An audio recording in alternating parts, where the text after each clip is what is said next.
ভাগ্য, কত সুন্দর শব্দ এই ভাগ্য। কিন্তু যতটা সুন্দর ঠিক ততটাই রহস্যময় এই শব্দ। কখন কি হবে কেউ জানে না। লোকে বলে যে ভাগ্যে যা লেখা আছে তার চেয়ে বেশি কিছুই পাওয়া যায় না, তার চেয়ে কমও কিছুই পাওয়া যায় না। নিয়তির যা রচনা তা কখনো মোছা যায় না। কিন্তু কেউ এইটা বোঝে না যে নিয়তি আপনার কর্মের দ্বারা বদলায়। যদি আপনি শুভ চিন্তা করেন, শুভ কর্ম করেন, তাহলে নিয়তি আপনার সাথে খারাপ কিছু হতেই দেবে না। কখনো আকাশে পাখিদের দেখুন, তারা কখনো ভাগ্যের উপর নির্ভরশীল হয় না।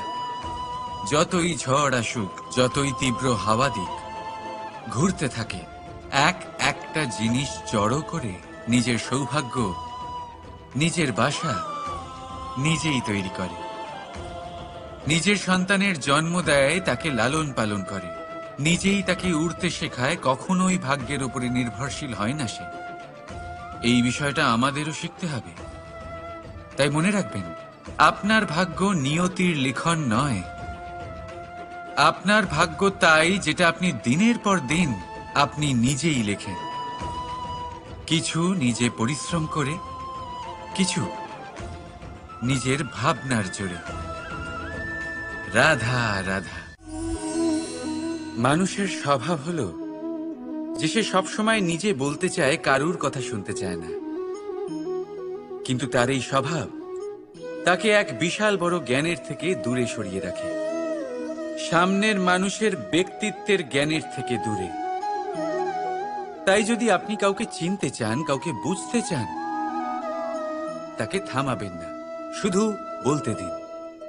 কারণ একজন ব্যক্তির ব্যক্তিত্ব লুকিয়ে থাকে তার কথার মধ্যে, আর তার আসল পরিচয় লুকিয়ে থাকে তার শব্দের পেছনে। বলতে দিন, আস্তে আস্তে আপনি সব বুঝতে পারবেন। এটাই তফাৎ হলো একজন সাধারণ মানব আর একজন মহামানবের মধ্যে। এক যে কাউকে বলতে দেয় না, আর এক যে সবার কথা শুনে। তাহলে সিদ্ধান্ত আপনার, আপনি কি সাধারণ হতে চান না অসাধারণ? কারণ এই ভবিষ্যৎ আপনার। রাধা রাধা। ভাগ্য আর কর্ম, এই দুই এমন শব্দ যাকে ঘিরে সমগ্র সংসার। কেউ বলে আমার ভাগ্যে এটা ছিল না, যা পেলে আমার জীবন অন্যরকম হতো। কেউ বলে আমার গত জন্মের কর্ম নিশ্চয়ই এমন ছিল, যে কারণে এই জন্মে এরকম ভাগ্য পেয়েছি আমি। এসব বাদ দিন আর একবার শান্ত চিত্তে ভাবুন। আপনি বুঝতে পারবেন যে ভাগ্য আর কর্ম এই দুই এই জন্মের।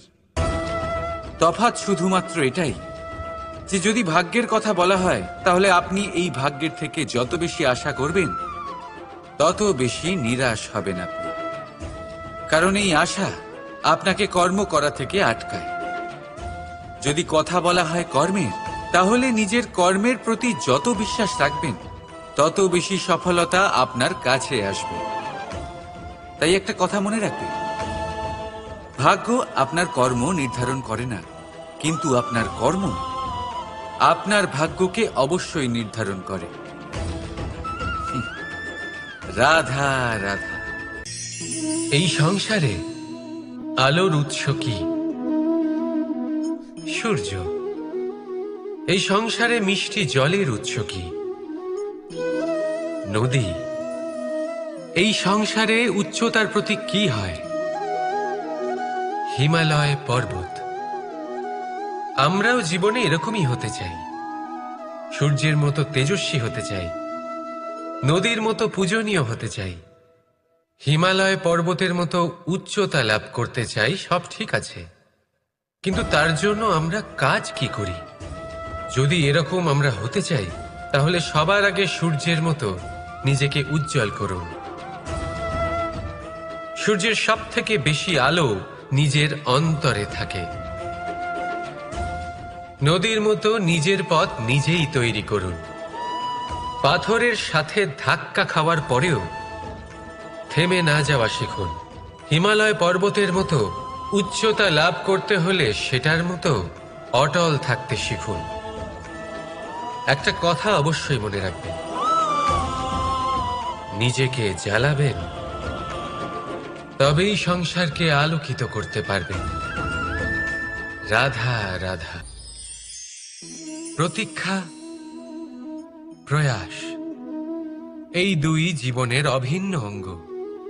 দেখতে গেলে আমরা জীবনে কারোর না কারোর প্রতীক্ষা অবশ্যই করি। সে কোনো ব্যক্তি হোক বা সময় হোক বা কোনো ভাবনা, সবকিছুই হতে পারে। আর দেখতে গেলে সব সময় কেউ না কেউ কিছু প্রয়াসও করে চলেছে। যেমন সাফল্য আসার প্রতীক্ষা, বিফলতা যাতে না আসে তার জন্য প্রয়াস, সুখ আসার প্রতীক্ষা, দুঃখ যাতে না আসে তার জন্য প্রয়াস। এবার প্রতীক্ষা আর প্রয়াসের মধ্যে এক ঘনিষ্ঠ সম্পর্ক রয়েছে, আর তা হলো যিনি প্রতীক্ষা করেন তিনি ঠিক তাই পান যা একজন প্রয়াস করা ব্যক্তি পেছনে ফেলে আসে। তাই প্রতীক্ষা নয়, প্রয়াস করুন। এই প্রয়াসের মধ্যেই সুখের চাবিকাঠি রয়েছে। রাধা রাধা। মানুষ কর্ম করেন।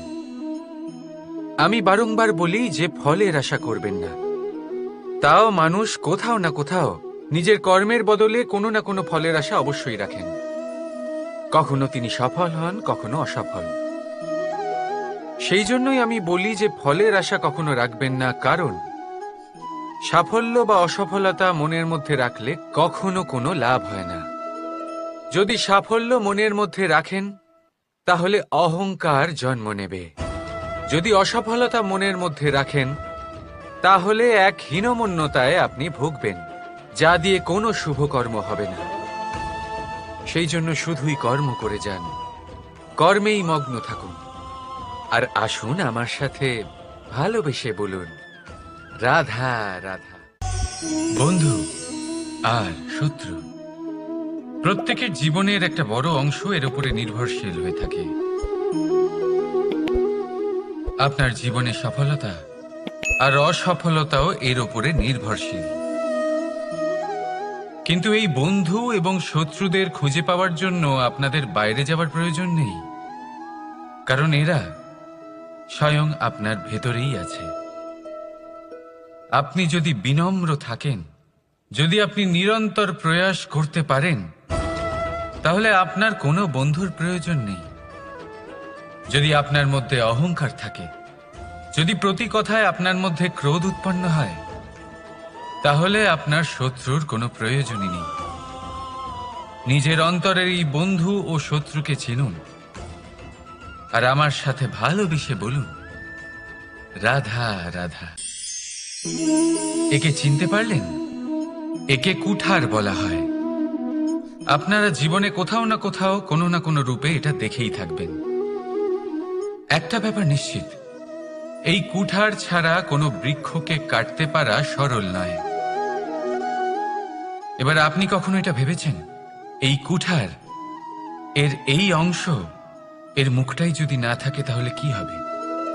এ শুধুমাত্র কোনো বৃক্ষই নয়, তার কোনো ডালও কাটতে সক্ষম হবে না।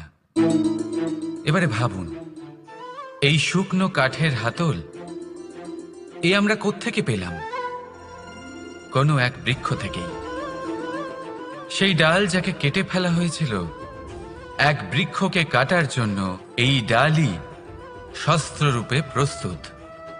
আমাদের জীবনে আমাদের প্রিয়জন, আমাদের আপনজন যখন সময় কখনো কখনো তাদের সঙ্গ না দেয়, যদি তারা দৈন্য দশায় থাকেন, তাহলে তাদের সঙ্গ কখনো ছাড়বেন না।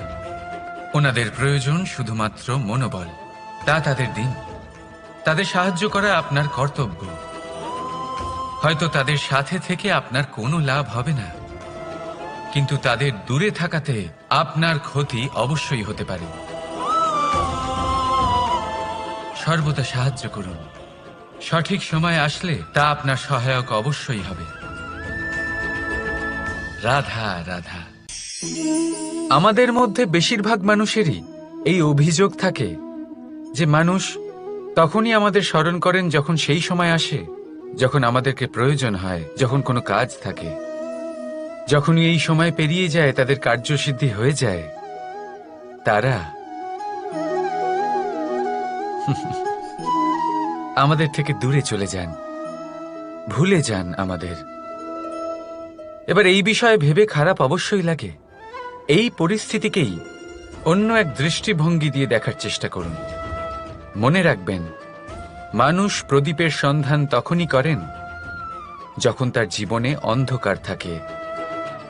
আপনি প্রসন্ন হয়ে উঠুন, কারণ আপনার কাছে সেই সুযোগ আছে যে কারোর জীবনে প্রকাশের কিরণ আনতে পারছেন, কাউকে সঠিক পথ দেখাতে পারছেন, কারোর সহযোগিতা করতে পারছেন, এই পুণ্য অর্জন করতে পারছেন। কারোর থেকে কোনো আশা রাখার দরকার নেই। যার আপনাকে যতটা প্রয়োজন তাকে ততটাই সাহায্য করুন, ততটাই সবাইকে প্রেম বিতরণ করুন। আর এই প্রেমের ভাব নিয়েই আমার সাথে বলুন, রাধা রাধা। এটা সেই নৌকার প্রতিরূপ যা আমাদের নদী পার করায়। এবার বিষয়টা একটু ভেবে দেখুন। সেই বিশাল নৌকা যা আমাদের নদী পার করায়, সেটার নির্মাণ নদীতে নয়, ডাঙায় হয়। আর যদি আমরা এটাকে নদী অবধি পৌঁছতে চাই, তাহলে আমাদের দরকার পড়ে কোনো গরুর গাড়ির অথবা ঘোড়ার গাড়ির। তার সাহায্যে একে বহন করা হয়। এবার পথে যদি কোনো জলধারা আসে, কোনো নদী আসে, আর সেটাকে পার করতে হয়, তাহলে তখন সেই নৌকার ওপরে গাড়ি রাখা হয়, তারপর তাকে পার করা হয়। অর্থাৎ এই যাত্রা দুজনের সংযোগ ছাড়া সম্পূর্ণ হতেই পারবে না। সেই জন্যই এই প্রবাদ আছে, কখনো নৌকা তো কখনো গাড়ি। আমাদের সম্পর্কের মধ্যে অতি আবশ্যক, আমাদের সম্পর্কের মধ্যে অত্যন্ত গুরুত্বপূর্ণ হল সংযোগ। সবসময় একসাথে চলা, সংযোগ স্থাপন করা। সবসময় সুখী থাকবেন। রাধা রাধা। পুস্তক, পুস্তক থেকে আমরা কি না শিখতে পারি। জ্ঞান হোক, বিজ্ঞান হোক, ইতিহাস হোক, সব শিখতে পারি। কথায় আছে, একটা ভালো পুস্তক, একটা ভালো গ্রন্থ পাওয়া তা 100 ভালো বন্ধু পাওয়ার সমান। কিন্তু যদি একটা ভালো বন্ধু পাওয়া যায়, তাহলে তা গোটা গ্রন্থাগারের সমতুল্য। সে আপনাকে কর্মের বিষয়ে জ্ঞান দেয়, সাফল্যের রসায়ন শিক্ষা দেয়, সে আপনাকে ইতিহাসে অমর করে রাখবে। শুধু তাই নয়, সে আপনাকে শুধু পথই দেখাবে না, সেই পথে আপনার সাথে সঙ্গী হয়ে চলবে সে। সেই জন্য জীবনে যদি কোনো ভালো বন্ধুকে পাশে পান, তাহলে তাকে আপন করে রাখবেন, তাকে সামলে রাখবেন, জীবন সহজ হয়ে যাবে। রাধা রাধা। বর্ষা ঋতু শুরু হলেই পাখিদের মধ্যে চাঞ্চল্য বেড়ে যায়। আর সেটা হবে নাই বা কেন? বাসা ভেঙে যায়, বৃক্ষ ভেঙে পড়ে। প্রত্যেক পাখি তার থাকার জন্য একটা নতুন জায়গার, একটা ছায়ার, একটা ছাদের খোঁজে থাকে। শুধু একটা পাখি এসব কিছুই করে না। না তো তার এসব সমস্যা নিয়ে কোনো চিন্তা থাকে, না কোনো দরকার পড়ে। আর সেই পাখি হলো বাজ। সেই সব সমস্ত ছোটখাটো সমস্যার থেকে অনেক দূরে ওপরে উড়ে বেড়ায়, মেঘের থেকেও অনেক উঁচুতে। তাই এই সব ছোটখাটো সমস্যা যা আপনার জীবনে এসে থাকে, এই সব নিজের চারপাশকে ঘিরতে দেবেন না। নিজের চিন্তা ভাবনাকে অনেক উঁচুতে রাখুন। আপনার সমস্ত সমস্যা নিজে থেকেই নিচে চলে আসবে। রাধা রাধা। কোনো ব্যক্তির ব্যক্তিত্ব কিভাবে তৈরি হয়? আপনার কি মনে হয় যে ব্যক্তি জন্ম থেকে তার স্বভাব নিয়ে জন্মায়? নাকি আপনার মনে হয় যে এই প্রকৃতি ব্যক্তির জন্য তার নিয়তি রচনা করে? না, এরকম একেবারেই হয় না। আমি আপনাকে বোঝাচ্ছি। যখনই বৃষ্টি পড়ে কোনো বিন্দুর দিকে দেখবেন। এবার এই বিন্দু যেখানে পড়ছে তার উপরে নির্ভর করছে তারপর কি হবে। যদি এই বিন্দু পড়ে কোনো ক্ষেতের ওপরে, তাহলে কোনো নতুন ফসলের জন্ম দেবে। যদি সে গরম কড়াইতে পড়ে, তাহলে বাষ্পীত হবে। যদি সে কোনো সাপের মুখের ভেতরে পড়ে, তাহলে বিষ তৈরি হবে। ঝিনুকের ভেতরে পড়লে মুক্তো তৈরি হবে।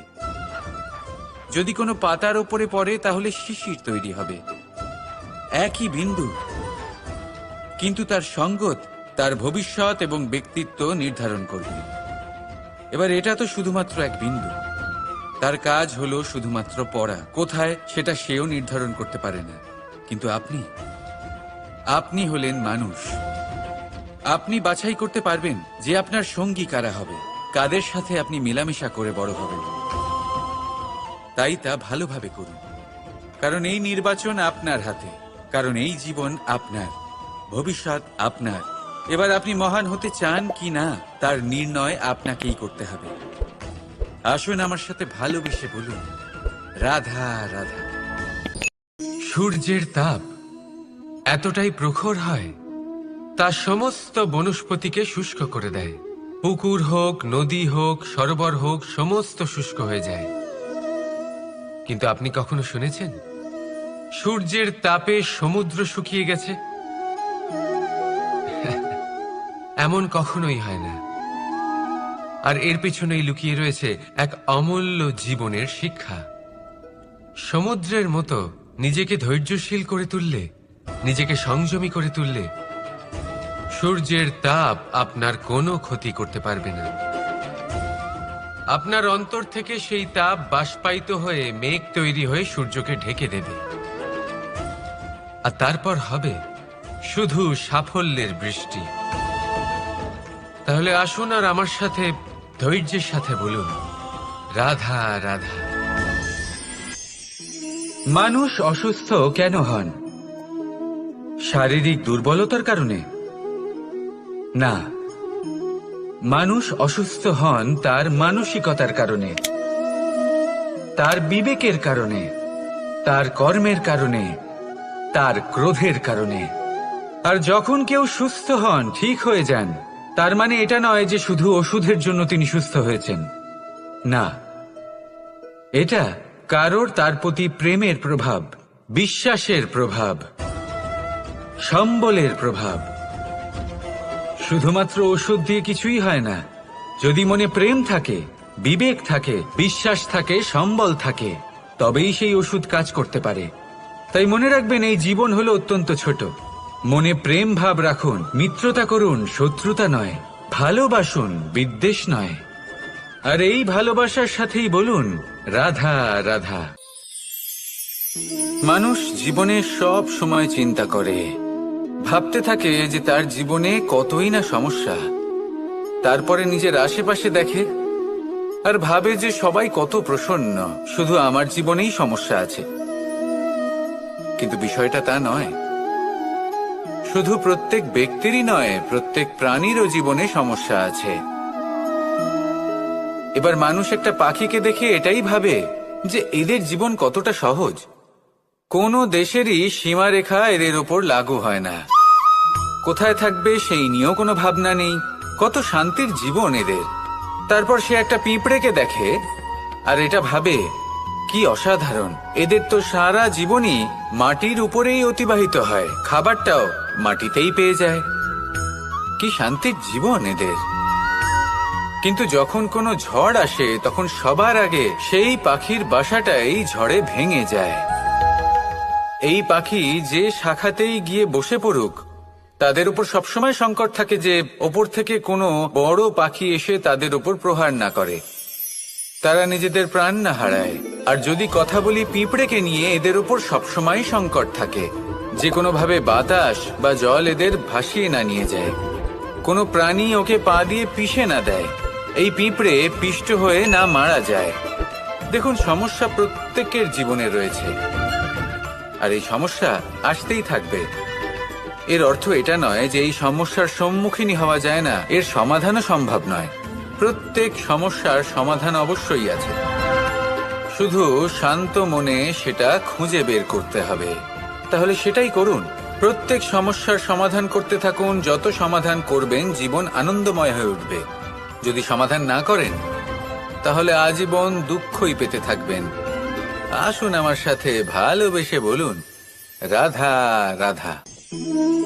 কর্ম, ধর্ম আর কর্তব্য, এই তিনটি একে অপরের সাথে জড়িত, আর অনেক সময় এই তিনটি পালন করতে করতে আমাদের সেই ব্যক্তির সামনে গিয়ে দাঁড়াতে হয়, তার বিরুদ্ধেই যেতে হয়, যাকে আমরা সব থেকে বেশি ভালোবাসি। কিন্তু সেইখানে এই যুদ্ধ কোনো ব্যক্তিগত যুদ্ধ থাকে না। এ হলো কর্ম, ধর্ম আর কর্তব্যের যুদ্ধ। এটা সরল নয়, অত্যন্ত কঠিন হয় তার সম্মুখীন হওয়া যাকে আমরা সব থেকে বেশি সম্মান করি। কিন্তু আমাদের তো আমাদের ধর্মের পথে চলতেই হবে, কারণ আমরা কর্মবদ্ধ, কর্তব্যবদ্ধ, আর এটাই করা উচিত। শুধু এটুকু মনে রাখবেন, যদি আপনার উদ্দেশ্য শুভ হয়, আপনার ভাবনা শুভ হয়, আপনি যদি কর্ম, ধর্ম আর কর্তব্যের পথে অগ্রসর হন, তাহলে এই প্রক্রিয়াতে যদি আপনাকে আপনার আরাধ্যেরও সামনে দাঁড়াতে হয়, তাহলেও আপনার কোনো ক্ষতি হবে না। তাহলে আসুন আর আমার সাথে ভালোবেসে বলুন, রাধা রাধা। সাথী।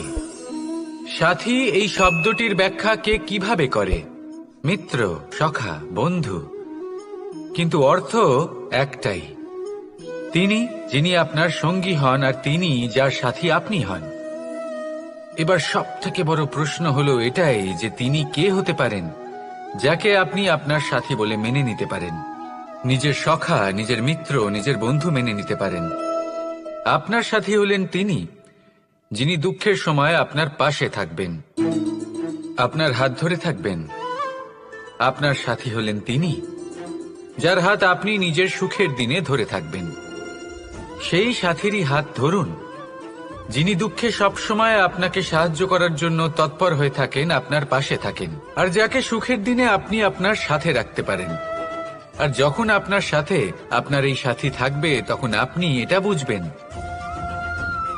যে যখন জীবনে দুঃখ আসে, তখন এই দুঃখ কমে যায়, সবার মধ্যে ভাগ হয়ে যায়। আর যদি তখন সুখ আসে, তাহলে সেটা সবার উপস্থিতিতে আরো বেড়ে যায়। এটাই হলো প্রেম, এটাই হলো ভালোবাসা, এটাই হলো সঙ্গ। যেমন সম্পর্ক আমার আর রাধার মাঝে। তাহলে আসুন আর আমার সাথে ভালোবেসে বলুন, রাধা রাধা। মানুষ এক অত্যন্ত বিচিত্র প্রাণী। পরিকল্পনা করে, ষড়যন্ত্র করে, প্রচেষ্টা করে, কাউকে পরাজিত করার চেষ্টাও করে। সাপকে একটা দড়ি মনে করে হাতে চেপে ধরার চেষ্টা করে, কিন্তু একটা কথা বুঝতেই পারে না, সময়ের এই সাপ, এটা হাতে চেপে ধরাই যায় না। আর আপনি যা করবেন তা আবার ফিরে আসবে আপনারই সামনে। দেখুন, এতে কিছুই যায় আসে না যে আপনি কুম্ভকারের পুত্র নাকি কৃষ্ণের পুত্র। যদি আপনি অনুচিত কর্ম করেন, তাহলে আপনার সাথেও অনুচিতই হবে। অশুভ কর্ম করলে আপনার সাথেও অশুভই হবে। কুরু বংশ অত্যন্ত মহান বংশ ছিল। এই কুরু বংশ কি হলো তার সাথে? একটা গোটা বংশ বয়ে গেল, কারণ ওনাদের উদ্দেশ্য অশুভ ছিল। অন্যদিকে 5 জন বনবাসী পাণ্ডব মহাভারত বিজয়ী হলেন, কারণ তাদের উদ্দেশ্য শুভ ছিল। তাই মনে রাখবেন, শুভ অগ্নি প্রজ্বলিত করবেন, শুভ তাপ সঞ্চার হবে। অশুভ অগ্নি প্রজ্বলিত করবেন, নরকেই জ্বলতে হবে। তাহলে আসুন আর আমার সাথে ভালোবেসে বলুন, রাধা রাধা। জীবনে এমন কিছু কাজ রয়েছে যা আপনাকে একাই করতে হয়, আর এমন কিছু কাজ রয়েছে যা আপনাকে একসাথে মিলে করতে হয়, একজোট হয়ে, সঙ্গবদ্ধ হয়ে। এবার সঙ্গবদ্ধ বলতে কি বোঝাতে চাইছি? আমি তাদের কথা বলছি না যারা বাস্তবিকভাবে একে অপরের সাথে কাজ করেন। আমি তাদের কথা বলছি যারা একে অপরের থেকে দূরে থেকেও একে অপরকে বিশ্বাস করেন। আমি আগেও বলেছিলাম, সমস্ত বিশ্বের আশা বিশ্বাসেই বসবাস করে, তাই না? তাই যেখানে সমস্ত বিশ্ব আছে, সমস্ত সংসার আছে, সেইখানেই বিশ্বাস রয়েছে। তাই আপনার আশেপাশে এমন দল সঙ্গবদ্ধ করুন যাদের আপনার উপর বিশ্বাস আছে আর যাদেরকে আপনি বিশ্বাস করতে পারেন। তাহলে আসুন আর আমার সাথে ভালোবেসে বলুন, রাধা রাধা। আমরা যে মানুষকে চাই, যাকে আমরা ভালোবাসি, তাকে একটা উপহার অবশ্যই দিতে চাই। এমন এক উপহার যা ওনার ভালো লাগবে, যা শ্রেষ্ঠ হবে, অতি প্রিয় হবে, বহুমূল্য হবে, বা বলতে পারেন মূল্যবান হবে। তাই আমরা কি করি? আমরা বাজারে যাই, তার জন্য স্বর্ণ, আভূষণ, হিরে, মুক্ত এইসব নিয়ে আসি। কিন্তু এটাই কি সর্বশ্রেষ্ঠ উপহার? কখনোই না। সর্বশ্রেষ্ঠ উপহার হলো স্বাধীনতা, তাকে নিজের মনের মতো বাঁচার স্বাধীনতা। যদি আপনি কাউকে স্বাধীনতা না দিতে পারেন, তাহলে সে কোথাও না কোথাও বন্দী হয়ে যায়, তার বিকাশ কোথাও না কোথাও আটকে যায়। কিন্তু যদি আপনি কাউকে স্বাধীনতা দিতে পারেন, তাহলে আপনি দেখবেন ও সমস্ত সংসারকে, এই জীবনকে নিজের দৃষ্টিভঙ্গি দিয়ে দেখবে, বুঝবে যে কোনটা হলো উচিত আর কোনটা হলো অনুচিত। আর এটাই হলো সর্বশ্রেষ্ঠ।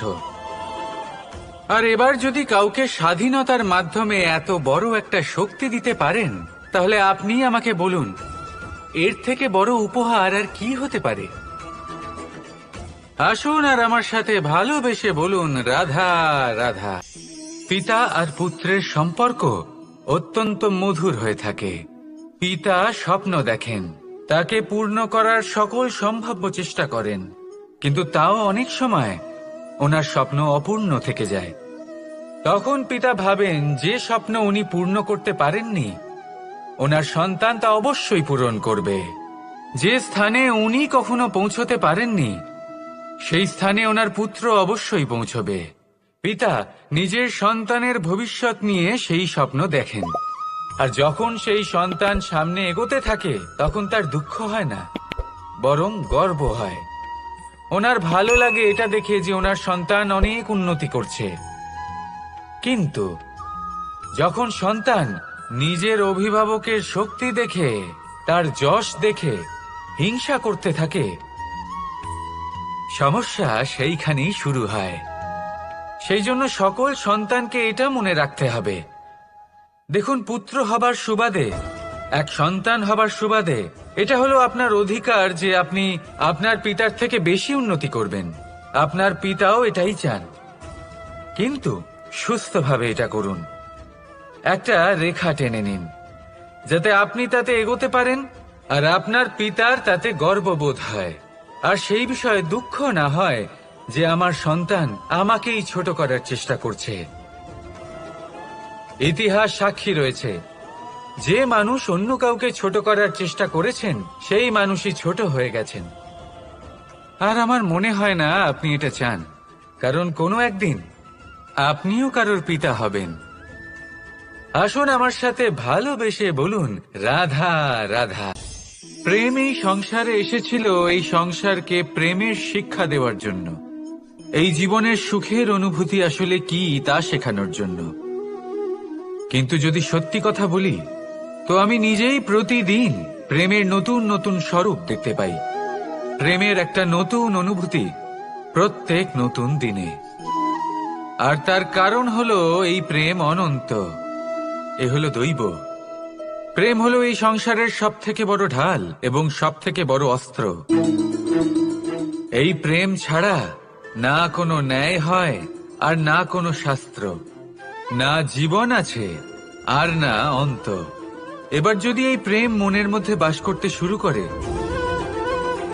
তাহলে কখনো কোনো সমস্যাই হবে না, আর যদি হয়েও থাকে তাহলে তা স্থায়ী হবে না।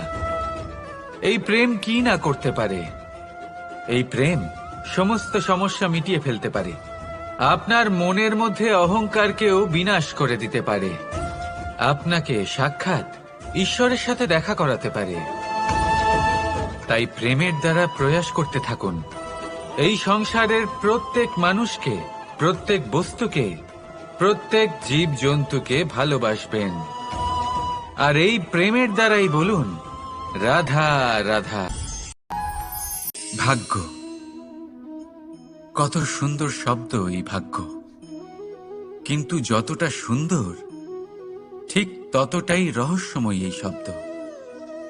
কখন কি হবে কেউ জানে না। লোকে বলে যে ভাগ্যে যা লেখা আছে তার চেয়ে বেশি কিছুই পাওয়া যায় না, তার চেয়ে কমও কিছুই পাওয়া যায় না।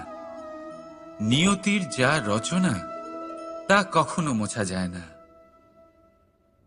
কিন্তু কেউ এইটা বোঝে না যে নিয়তি আপনার কর্মের দ্বারা বদলায়। যদি আপনি শুভ চিন্তা করেন, শুভ কর্ম করেন, তাহলে নিয়তি আপনার সাথে খারাপ কিছু হতেই দেবে না। কখনো আকাশে পাখিদের দেখুন, তারা কখনো ভাগ্যের উপর নির্ভরশীল হয় না। যতই ঝড় আসুক, যতই তীব্র হাওয়া দিক, ঘুরতে থাকে, একটা জিনিস জড়ো করে নিজের সৌভাগ্য, নিজের বাসা নিজেই তৈরি করে। নিজের সন্তানের জন্ম দেয়, তাকে লালন পালন করে, নিজেই তাকে উড়তে শেখায়, কখনোই ভাগ্যের উপরে নির্ভরশীল হয় না সে। এই বিষয়টা আমাদেরও শিখতে হবে। তাই মনে রাখবেন, আপনার ভাগ্য নিয়তির লিখন নয়। আপনার ভাগ্য তাই যেটা আপনি দিনের পর দিন আপনি নিজেই লেখেন। কিছু নিজে পরিশ্রম করে, কিছু নিজের ভাবনার জোরে। রাধা রাধা। মানুষের স্বভাব হলো যে সে সবসময় নিজে বলতে চায়, কারুর কথা শুনতে চায় না। কিন্তু তার এই স্বভাব তাকে এক বিশাল বড় জ্ঞানের থেকে দূরে সরিয়ে রাখে, সামনের মানুষের ব্যক্তিত্বের জ্ঞানের থেকে দূরে। তাই যদি আপনি কাউকে চিনতে চান, কাউকে বুঝতে চান, তাকে থামাবেন না, শুধু বলতে দিন। কারণ একজন ব্যক্তির ব্যক্তিত্ব লুকিয়ে থাকে তার কথার মধ্যে, আর তার আসল পরিচয় লুকিয়ে থাকে তার শব্দের পেছনে। বলতে দিন, আস্তে আস্তে আপনি সব বুঝতে পারবেন। এটাই তফাৎ হলো একজন সাধারণ মানব আর একজন মহামানবের মধ্যে। এক যে কাউকে বলতে দেয় না, আর এক যে সবার কথা শুনে। তাহলে সিদ্ধান্ত আপনার, আপনি কি সাধারণ হতে চান না অসাধারণ? কারণ এই ভবিষ্যৎ আপনার। রাধা রাধা। ভাগ্য আর কর্ম, এই দুই এমন শব্দ যাকে ঘিরে সমগ্র সংসার। কেউ বলে আমার ভাগ্যে এটা ছিল না, যা পেলে আমার জীবন অন্যরকম হতো। কেউ বলে আমার গত জন্মের কর্ম নিশ্চয়ই এমন ছিল, যে কারণে এই জন্মে এরকম ভাগ্য পেয়েছি আমি। এই সব বাদ দিন আর একবার শান্ত চিত্তে ভাবুন। আপনি বুঝতে পারবেন যে ভাগ্য আর কর্ম এই দুই এই জন্মের। তফাৎ শুধুমাত্র এটাই যে যদি ভাগ্যের কথা বলা হয়, তাহলে আপনি এই ভাগ্যের থেকে যত বেশি আশা করবেন তত বেশি নিরাশ হবেন আপনি। কারণ এই আশা আপনাকে কর্ম করা থেকে আটকায়। যদি কথা বলা হয় কর্মের, তাহলে নিজের কর্মের প্রতি যত বিশ্বাস রাখবেন তত বেশি সফলতা আপনার কাছে আসবে। তাই একটা কথা মনে রাখবেন, ভাগ্য আপনার কর্ম নির্ধারণ করে না, কিন্তু আপনার কর্ম আপনার ভাগ্যকে অবশ্যই নির্ধারণ করে। রাধা রাধা। এই সংসারে আলোর উৎস কি? সূর্য। এই সংসারে মিষ্টি জলের উৎস কি? নদী। এই সংসারে উচ্চতার প্রতীক কি হয়? হিমালয় পর্বত। আমরাও জীবনে এরকমই হতে চাই, সূর্যের মতো তেজস্বী হতে চাই, নদীর মতো পূজনীয় হতে চাই, হিমালয় পর্বতের মতো উচ্চতা লাভ করতে চাই। সব ঠিক আছে, কিন্তু তার জন্য আমরা কাজ কি করি? যদি এরকম আমরা হতে চাই, তাহলে সবার আগে সূর্যের মতো নিজেকে উজ্জ্বল করুন। সূর্যের সব থেকে বেশি আলো নিজের অন্তরে থাকে। নদীর মতো নিজের পথ নিজেই তৈরি করুন। পাথরের সাথে ধাক্কা খাওয়ার পরেও থেমে না যাওয়া শিখুন। হিমালয় পর্বতের মতো উচ্চতা লাভ করতে হলে সেটার মতো অটল থাকতে শিখুন। একটা কথা অবশ্যই মনে রাখবেন, নিজেকে জ্বালাবেন তবেই সংসারকে আলোকিত করতে পারবেন। রাধা রাধা। প্রতীক্ষা, প্রয়াস, এই দুই জীবনের অভিন্ন অঙ্গ। দেখতে গেলে আমরা জীবনে কারোর না কারোর প্রতীক্ষা অবশ্যই করি। সে কোনো ব্যক্তি হোক বা সময় হোক বা কোনো ভাবনা, সবকিছুই হতে পারে। আর দেখতে গেলে সব সময় কেউ না কেউ কিছু প্রয়াসও করে চলেছে। যেমন সাফল্য আসার প্রতীক্ষা, বিফলতা যাতে না আসে তার জন্য প্রয়াস, সুখ আসার প্রতীক্ষা, দুঃখ যাতে না আসে তার জন্য প্রয়াস। এবার প্রতীক্ষা আর প্রয়াসের মধ্যে এক ঘনিষ্ঠ সম্পর্ক রয়েছে, আর তা হল যিনি প্রতীক্ষা করেন তিনি ঠিক তাই পান যা একজন প্রয়াস করা ব্যক্তি পেছনে ফেলে আসেন। তাই প্রতীক্ষা নয়, প্রয়াস করুন। এই প্রয়াসের মধ্যেই সুখের চাবিকাঠি রয়েছে। রাধা রাধা। মানুষ কর্ম করেন। আমি বারংবার বলি যে ফলের আশা করবেন না। তাও মানুষ কোথাও না কোথাও নিজের কর্মের বদলে কোনো না কোনো ফলের আশা অবশ্যই রাখেন। কখনো তিনি সফল হন, কখনো অসফল। সেই জন্যই আমি বলি যে ফলের আশা কখনো রাখবেন না, কারণ সাফল্য বা অসফলতা মনের মধ্যে রাখলে কখনো কোনো লাভ হয় না। যদি সাফল্য মনের মধ্যে রাখেন তাহলে অহংকার জন্ম নেবে।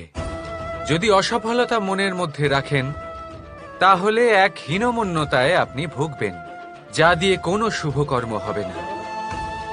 সেই জন্য শুধুই কর্ম করে যান, কর্মেই মগ্ন থাকুন। আর আসুন আমার সাথে ভালোবেসে বলুন, রাধা রাধা। বন্ধু আর শত্রু, প্রত্যেকের জীবনের একটা বড় অংশ এর উপরে নির্ভরশীল হয়ে থাকে। আপনার জীবনে সফলতা আর অসফলতাও এর উপরে নির্ভরশীল। কিন্তু এই বন্ধু এবং শত্রুদের খুঁজে পাওয়ার জন্য আপনাদের বাইরে যাওয়ার প্রয়োজন নেই, কারণ এরা স্বয়ং আপনার ভেতরেই আছে। আপনি যদি বিনম্র থাকেন, যদি আপনি নিরন্তর প্রয়াস করতে পারেন, তাহলে আপনার কোনো বন্ধুর প্রয়োজন নেই। যদি আপনার মধ্যে অহংকার থাকে, যদি প্রতি কথায় আপনার মধ্যে ক্রোধ উৎপন্ন হয়, তাহলে আপনার শত্রুর কোনো প্রয়োজনই নেই। নিজের অন্তরের এই বন্ধু ও শত্রুকে চিনুন, আর আমার সাথে ভালোবেসে বলুন, রাধা রাধা। একে চিনতে পারলেন? একে কুঠার বলা হয়। আপনারা জীবনে কোথাও না কোথাও কোনো না কোনো রূপে এটা দেখেই থাকবেন। একটা ব্যাপার নিশ্চিত, এই কুঠার ছাড়া কোনো বৃক্ষকে কাটতে পারা সরল নয়। এবার আপনি কখনো এটা ভেবেছেন, এই কুঠার, এর এই অংশ, এর মুখটাই যদি না থাকে তাহলে কি হবে? এ শুধুমাত্র কোনো বৃক্ষই নয়, তার কোনো ডালও কাটতে সক্ষম হবে না। এবারে ভাবুন, এই শুকনো কাঠের হাতল এ আমরা কোত্থেকে পেলাম? কোনো এক বৃক্ষ থেকেই। সেই ডাল যাকে কেটে ফেলা হয়েছিল এক বৃক্ষকে কাটার জন্য, এই ডালই শস্ত্ররূপে প্রস্তুত। আমাদের জীবনে আমাদের প্রিয়জন, আমাদের আপনজন যখন সময় কখনো কখনো তাদের সঙ্গ না দেয়, যদি তারা দৈন্য দশায় থাকেন, তাহলে তাদের সঙ্গ কখনো ছাড়বেন না। ওনাদের প্রয়োজন শুধুমাত্র মনোবল। তা তাদের দিন, তাদের সাহায্য করা আপনার কর্তব্য। হয়তো তাদের সাথে থেকে আপনার কোনো লাভ হবে না, কিন্তু তাদের দূরে থাকাতে আপনার ক্ষতি অবশ্যই হতে পারে। সর্বদা সাহায্য করুন। সঠিক সময় আসলে তা আপনার সহায়ক অবশ্যই হবে। রাধা রাধা। আমাদের মধ্যে বেশিরভাগ মানুষেরই এই অভিযোগ থাকে যে মানুষ তখনই আমাদের স্মরণ করেন যখন সেই সময় আসে যখন আমাদেরকে প্রয়োজন হয়, যখন কোনো কাজ থাকে। যখনই এই সময় পেরিয়ে যায়, তাদের কার্যসিদ্ধি হয়ে যায়, তারা আমাদের থেকে দূরে চলে যান, ভুলে যান আমাদের। এবার এই বিষয়ে ভেবে খারাপ অবশ্যই লাগে। এই পরিস্থিতিকেই অন্য এক দৃষ্টিভঙ্গি দিয়ে দেখার চেষ্টা করুন। মনে রাখবেন, মানুষ প্রদীপের সন্ধান তখনই করেন যখন তার জীবনে অন্ধকার থাকে। আপনি